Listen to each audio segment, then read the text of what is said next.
Hello दोस्तों, आप सभी का स्वागत है आपके एजुकेशनल चैनल और स्टेप फॉर लर्निंग में। तो आज हम लोग इस वीडियो के अंतर्गत सिंपल प्रेजेंट टेंस के इंट्रोगेटिव सेंटेंसेस का अध्ययन करेंगे, जिसका अनुवाद करना बेहद ही आसान होता है। तो इसमें देखिए, जो प्रश्नवाचक वाक्यों में प्रश्न दो प्रकार से पूछे जाते हैं। आपको याद रखना पड़ेगा कि हम पहला जो प्रकार है हमारा प्रश्नवाचक वाक्यों में, कि उसमें क्या शब्द लगाकर पूछते हैं और जिसका उत्तर हम किस में दे सकते हैं, एस या नो में। और दूसरे प्रकार का प्रश्न जो हम करते हैं उसका उत्तर हम एस या नो में नहीं दे सकते, क्योंकि उसमें क्वेश्चन वर्ड यूज होते हैं। और क्वेश्चन वर्ड जैसे कब, क्यों, कहाँ, कैसे, ये सारे वर्ड आते हैं, तो इसका उत्तर हम एस या नो में नहीं दे सकते।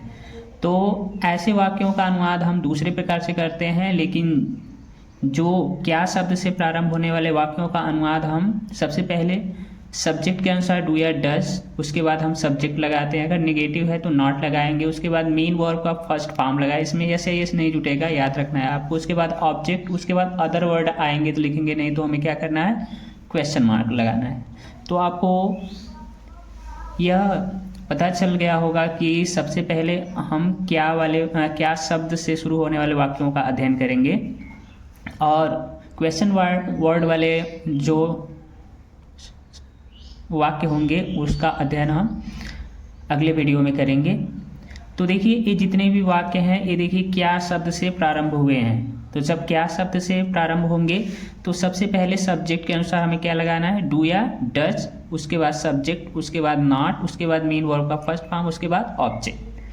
तो यह हमारा स्ट्रक्चर जो है आपको क्लियर हो चुका होगा।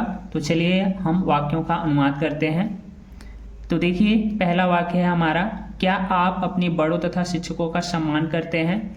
तो देखिए, इसमें सब्जेक्ट आपको सबसे पहले देखना पड़ेगा। तो सब्जेक्ट के अनुसार डू या डज लगाना है।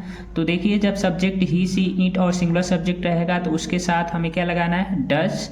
जब आई, यू, वी, दे और प्लूरल सब्जेक्ट रहेगा तो उसके साथ हमें क्या लगाना है, डू लगाना है। और सबके साथ मेन वर्ब का फर्स्ट फॉर्म, इसमें यस या यस नहीं जोड़ना है। तो हमारा पहला वाक्य है, क्या आप अपने बड़ों तथा शिक्षकों का सम्मान करते हैं। तो सबसे पहले हमारा क्या आ जाएगा, आप आया है इसलिए डू। उसके बाद सब्जेक्ट यू। अब देखिए, सम्मान करना, मेन वर्ब का फर्स्ट फॉर्म लगाना है। तो सम्मान करने का क्या होता है, रिस्पेक्ट, RESPECT, रिस्पेक्ट। अब देखिए, यू के साथ जो पॉजेसिव एडजेक्टिव आता है वो क्या आता है, योर। अब देखिए, बड़ो आया है तो एल्डर्स, ELDERS, एल्डर्स, तथा को हम एंड से जोड़ेंगे, एंड टीचर्स। तो क्या आप अपने बड़ों तथा शिक्षकों का सम्मान करते हैं। तो डू यू रिस्पेक्ट, सॉरी यह योर है, योर एल्डर्स एंड टीचर्स। क्या वे लोग धूम्रपान करते हैं। तो देखिए, वे लोग है प्लूरल सब्जेक्ट, और प्लूरल सब्जेक्ट लिए हमने बताया क्या यूज करेंगे आप, डू।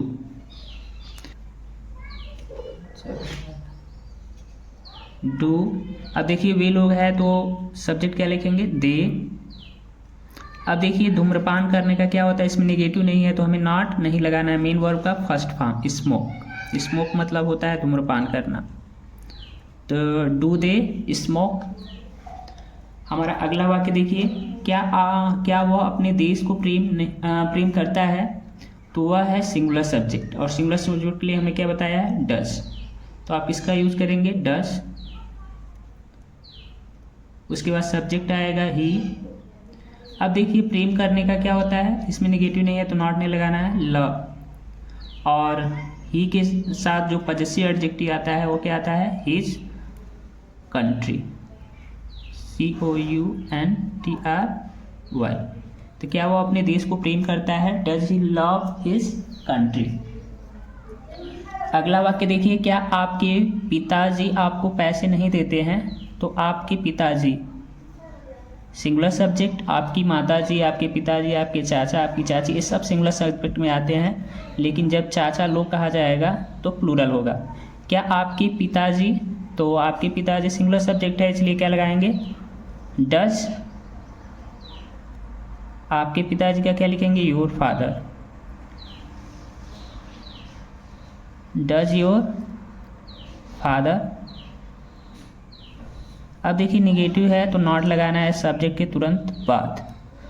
नॉट अब देना का क्या होता है, गिव, आपको तो यू, उसके बाद क्या, पैसे तो मनी लिखेंगे। तो does your father not give you money. अगला वाक्य देखिए, क्या वह लड़का भीख नहीं मांगता है, तो वह लड़का है, वह लड़का यानी दैट बॉय सिंगुलर सब्जेक्ट, इसलिए सबसे पहले हम किसका यूज करेंगे, डज। वह लड़का क्या लिखेंगे, that boy. That boy negative है तो सब्जेक्ट के तुरंत बाद नॉट लगाइए। और भीख मांगना का क्या होता है, बेग। बेग मीन्स होता है भीख मांगना, हम दूसरा कोई अदर वर्ड यूज नहीं करेंगे। तो does that boy not beg, क्या वह लड़का भीख नहीं मांगता है।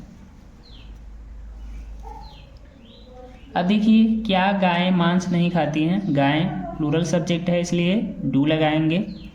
Do cows. नॉट निगेटिव है तो सब्जेक्ट के तुरंत बाद नॉट। और खाना का क्या होता है, ईट, और मांस का मीट। तो does cow not eat meat. अगला सेंटेंस देखिए, क्या सीता समय पर स्कूल नहीं जाती है, तो सीता सिंगुलर सब्जेक्ट है इसलिए सबसे पहले हम क्या लगाएंगे, डज, उसके बाद सीता। और निगेटिव भी है तो नॉट लगाना है सब्जेक्ट के तुरंत बाद नॉट। और स्कूल जाने का क्या होता है, गो टू स्कूल। स्कूल आ समय पर तो ऑन टाइम। तो does Sita not go to school on time. अगला वाक्य देखिए, क्या राम और श्याम असहायों की मदद करते हैं, तो देखिए राम एंड श्याम है तो यह प्लूरल सब्जेक्ट, जब एक से अधिक हुए तो प्लूरल सब्जेक्ट, तो हम सबसे पहले क्या लगाएंगे, डू, उसके बाद लिखेंगे राम एंड श्याम। राम एंड श्याम। अब निगेटिव नहीं है तो नॉट हमें लगाना नहीं है, वर्ब का फर्स्ट फॉर्म हेल्प।